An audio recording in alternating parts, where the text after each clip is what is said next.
Shalom dan selamat malam Bapak Ibu Saudara-saudari kekasih di dalam Tuhan.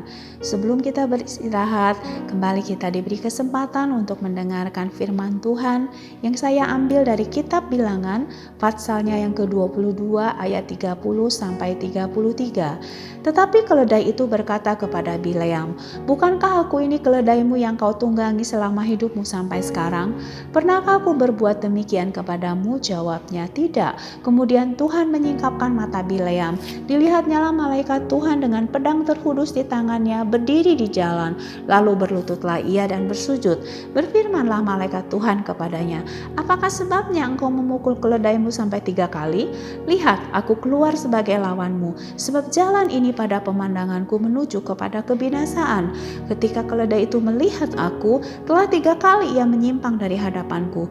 Jika ia tidak menyimpang dari hadapanku, tentulah engkau yang kubunuh pada waktu itu juga, dan dia kubiarkan hidup." Bapak Ibu Saudara-saudari kasih, kita bisa melihat dari ayat yang kita baca ini yang kemudian saya beri judul belajar dari kesalahan. Kita melihat bahwa Tuhan sebenarnya tidak menginginkan bahwa kita ini celaka. Tuhan tidak menginginkan kita menjadi binasa. Itulah yang Dia kerjakan atas hidup Bileam. Bagaimana untuk bisa membuat Bileam ini terhindar dari maut, dari celaka, sampai-sampai Tuhan harus membuat keledai berbicara, dan keledai ini boleh melihat sesuatu yang tidak dilihat oleh Bileam.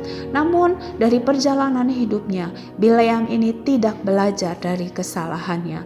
Kenapa? Karena di dalam kitab lain di Perjanjian Baru, yaitu di Petrus, di Yudas, dan bahkan di Wahyu, dikatakan Bileam ini menjadi contoh yang tidak benar.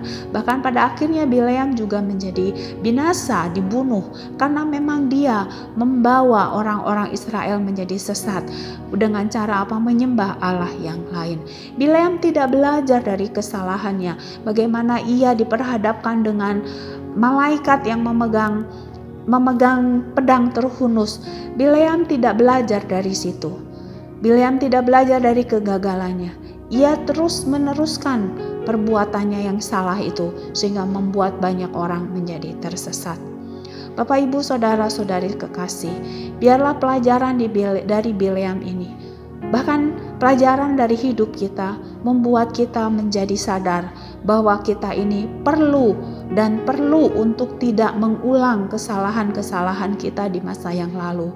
Sebab dari peristiwa ini kita melihat seringkali Tuhan itu memakai banyak cara memepet kita untuk apa? Untuk kita ini benar-benar dibawa ke jalan yang lurus. Namun seringkali kitalah yang gagal meresponinya.